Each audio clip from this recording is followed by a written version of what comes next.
एक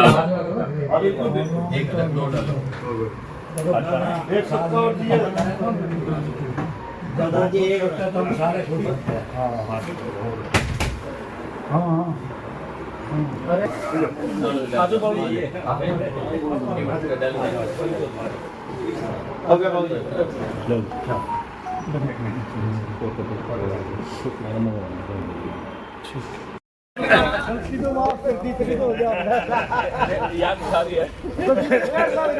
तो माफ होगी भाई, इतना तो विश्वास 75 दे आज नारायण साहब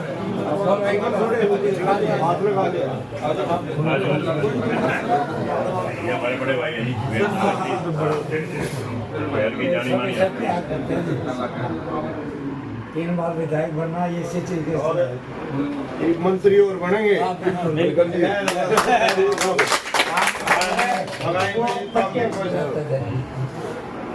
सरदार साहब इनका मन था आपके बारे में वो तो मैं प्रेरणा कर देता है। धन्यवाद। टकराल साहब ने बोले भाई क्या आजा स्टेज पे काम बन जाएगा।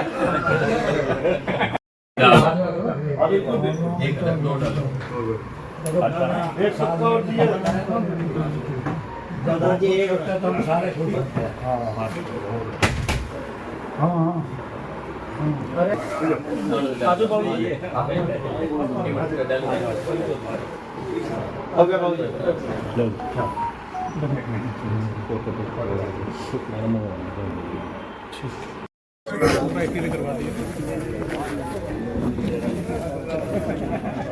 ठीक है जी, चलो जी। सरकार ने 3 पॉलिसी बनाई है भाई साहब। अगर सरकार क्या नाम फार्मर अपना प्रोड्यूस साफ करके नहीं लाता और मशीन से हम साफ करते हैं तो हम किसान से 4 रुपये चार्ज कर सकते हैं सफाई के नाम पर, और मैनुअली अगर किसान की हम सफाई कराते हैं।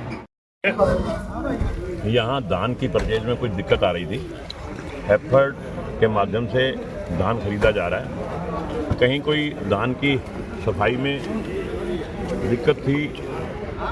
हैफर्ड ये कह रहा था कि सफाई नहीं हो रही, तो कुछ मिलर माल नहीं उठा रहे थे। ये सारी बातें कल माननीय मुख्यमंत्री जी से मिलर मिले थे और मिलर स्ट्राइक पे भी थे। कल माननीय मुख्यमंत्री जी ने उनकी सारी बातें मान के और कल हड़ताल ख़त्म करवाई, और उसके बाद माननीय मुख्यमंत्री जी ने हमारे सभी विधायकों से वीडियो कॉन्फ्रेंसिंग पे बात करके हमें आदेश दिए कि आप अपने अपने इलाके में मंडियों में जाइए और वहाँ व्यापारियों की कोई भी समस्या है, आढ़तियों की कोई समस्या है, उस समस्या को दूर करें। अगर किसानों की कोई समस्या है तो उस किसानों की समस्याओं को दूर करें और समझें जा करके कि क्या दिक्कत है, उस दिक्कत को कैसे दूर किया जा सकता है। तो आज मैं यहाँ माननीय मुख्यमंत्री जी के आदेश अनुसार यहाँ आया था, और यहाँ जब मैंने इनसे सारी बातें पूछी तो मैंने डिपार्टमेंट को भी बुलाया और हमारे एसडीएम साहब, तहसीलदार साहब भी आए थे, और हमारे मंडी एसोसिएशन के सारे पदाधिकारी यहाँ राम अवतार जी की दुकान पे हम इकट्ठे हुए थे। तो दोनों पक्ष की बात सुन करके हमें कोई ऐसी बड़ा कोई पेचीदा मामला लगा नहीं और उसका सोल्व आउट हो गया। मिलर अपना माल उठाएगा। आढ़ती ने ये जिम्मेवारी ली है कि हमारी जो फेरी आएगी वो साफ़ सुथरी आएगी। तो हैफर्ड ने ये कह दिया कि हमें कोई दिक्कत नहीं, हम माल परचेज करेंगे और मिलर माल उठाएंगे। मतलब नई सरकार के गठन से पहले ही भाजपा सरकार एक्शन में आ गई। बिल्कुल, सरकार तो कंटिन्यू चल ही रही है ना। सरकार कोई यूँ थोड़ी कि सरकार बदल थोड़ी रही है, सरकार तो वही कंटिन्यू चल रही है। सरकार की जिम्मेवारी बनती है, जिसकी भी कोई दिक्कत है, किसी वर्ग की कोई भी दिक्कत है, सरकार की उसकी समस्या सुनने का सरकार की जिम्मेवारी है, और उस समस्या को दूर करना भी सरकार की जिम्मेवारी है। तो माननीय मुख्यमंत्री जी ने इस बात को ठीक समझा और फौरी तौर पे एक्शन लेते हुए हम सबको आदेश दिए कि आप जाइए मंडियों में और इस जो भी दिक्कत है उस दिक्कत को दूर करें। लगातार दूसरी बार विधायक बनने के बाद आज जो है मंडी में निकले, कैसा जनता का रिस्पॉन्स देखने को मिल रहा है? मिठाई भी काफ़ी बट रही हर जगह। देखिए, जो जनता जिस हिसाब से चुनती है उस हिसाब से उसको खुशी भी हुआ करती है। मैं आपको बड़ी साफ सी बात बताता हूँ कि इस शहर ने 70% वोट भारतीय जनता पार्टी को दे रखा है। अगर मैं पूरे हल्के की बात करूँ तो more than 55% vote Bharatiya Janata party के खाते में गया है। तो निश्चित तौर पे भारतीय जनता पार्टी की जीत पे हर वो वोटर जिसने वोट डाल रखा है उसका खुश होना स्वाभाविक है, और आज वही खुशी मनाई जा रही है। दूसरे राउंड से आपकी लीड बढ़ी और बढ़ती गई 21,000 साढ़े 21,000 तक पहुँची, और फिर आप दूसरी बार हाथी शहर से लगातार विधायक बने। तो ये मैं जनता का आशीर्वाद मानता हूँ, भगवान की कृपा मानता हूँ, मेरे मित्रों सहयोगियों का मैं धन्यवाद करता हूँ जिन्होंने इतना बड़ा सहयोग दे करके हमें इस मुकाम पे पहुँचाया। ये एक आदमी के बस की बात नहीं हो करती, ये टीम वर्क होता है। कोई कैंडिडेट कहे कि मैं मेरे दम पे जीत आया हूँ, ये कहना बिल्कुल गलत है। एक बहुत बड़ी टीम का काम करती है जिसमें हजारों लोग काम करते हैं चुनाव में। और मैं समझता हूँ कि भारतीय जनता पार्टी की नीति, नीयत और नेतृत्व पे जनता ने मोहर लगाने का काम किया। दूसरी बार हांसी से विधायक बने हो, हांसी से जो समस्या थी आप उनका निपटारा किस प्रकार से हो जाएगा? सबसे बड़ी समस्या की बात करें आवारा पशुओं की, रात को जो है सड़कों पर सैकड़ों की संख्या में घूमते। देखिए, वो एक समस्या सिर्फ हांसी की नहीं है, वो समस्या पूरे प्रांत की भी नहीं है, मैं समझता हूँ पूरे देश की समस्या है। और उस पर बड़ी गहन विचार हमने किया है। माननीय मुख्यमंत्री, तत्कालीन मुख्यमंत्री श्री मनोहर लाल जी से भी मैंने आवाज़ उठाई थी, स्टेज के ऊपर उठाया था। और माननीय मुख्यमंत्री जी ने कह रखा है कि इसमें संस्थाओं को, सामाजिक संस्थाओं को भी आगे आना पड़ेगा। अकेले सरकार के बस की बात नहीं होती कई चीज़ें, और सरकार इसमें मदद कर सकती है।